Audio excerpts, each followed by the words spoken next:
Hello everyone, welcome back to another Dragon Ball episode talk. So, in this episode, General Blue decides to come up with the perfect plan. No torpedoes down here, instead we'll ram him. And after that, we won't see him again until the end of the episode, because most of this episode is spent with Roshi and Launch. Because Roshi is once again up to his tomfoolery, and he wants Launch to very much take a bath. However, because of the shenanigans that happen, she sneezes, and then Roshi's like, "Oh, don't worry about it. I'll give you a massage. I'll start with your chest," which also doesn't go over well. And then he's like, "Don't worry, I'll cook. Don't you worry about it. This is an ancient recipe, and it really tastes like it because it's horrible." So eventually, the Red Ribbon Army arrive on the island and take basically everyone hostage. But Roshi isn't really fazed by it. He doesn't really care. He's like, okay, too many people with guns here on this island. I don't really like that. But the Red Ribbon Army, yeah, I heard of you people.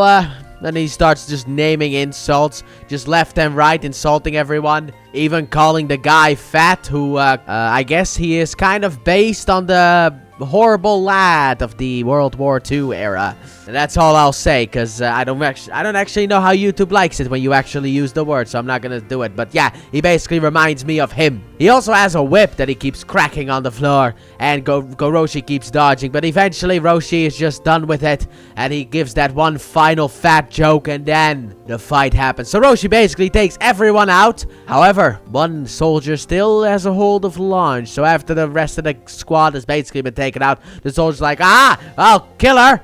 And then Turtle uses a leaf in order to have her sneeze, because he did that before in order to have her stop sneezing, and that's when the Red Ribbon Army arrived. So she sneezes, and then the angry Launch takes care of that guy. I also find it interesting that Launch has no memory of what happens when pure Launch is active. Like, she's been living here for a while, and now angry Launch is like, "Is this my house? Are we roommates? Who are you?" That kind of stuff. It's like, really? Okay, nothing stuck with the other Launch. Cool, great. But I did like how Launch rescued herself, basically. Very much great. I mean, she did have to be rescued. It's just by her other personality, which is kind of like a twist on the whole rescue the girl trope, because the other personality had to do it. Meanwhile, back in the underwater area, they eventually make it to a pocket of air, which leads to a cave. So Goku, Krillin, and Bulma get out, and they start running until Goku's like, "Hey, I just want to talk to them. Can we just talk this out?" So Goku stands still and is ready to talk to them. Krillin and Bulma hide. I don't know why. Come on, Krillin. You're also technically immune to bullets, so why? However, at that moment, the Red Ribbon Army kind of retreats because General Blue has gotten the information of the fact that a girl and an old man have defeated the B Squad. At which point he's like, we need to be careful of these people, okay? We can't look at them by age or gender or anything like that, okay? It doesn't matter whether they're men, women, old, young, doesn't matter, okay? These people are extremely dangerous. They took out Silver Company, and they took out White Company, and now they have also taken out the B team, okay?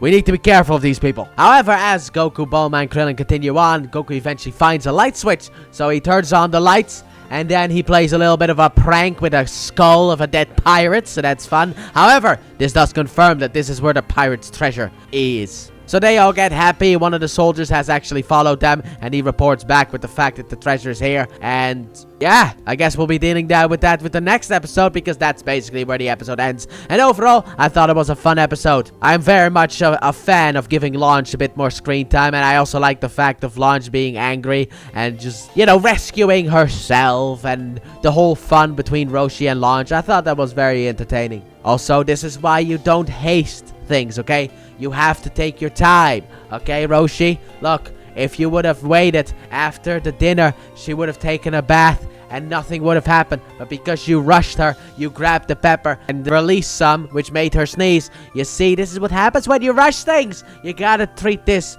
carefully, okay? Especially with her. She's a ticking time bomb. But overall, I enjoyed the episode, especially the insults towards the Red Ribbon Army, and the fact that Roshi just single-handedly takes care of almost all of the Red Ribbon Army. There's even one guy who just walks from behind the house, and Roshi's like, excuse me. And then the dude's like, "Sir," and it's like, Would you like to join your friends? And the dude's like, no.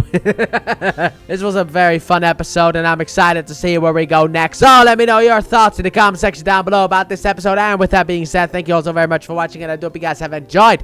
And if you did, please like button, subscribe if you're new, if you're not already, turn on notifications, and don't forget to check out the Let's Play channel, link in the description and at the end of the video. And I'll see you guys next week when we finally find out what this pirate's treasure might look like, and also why all these pirates are dead. Bye!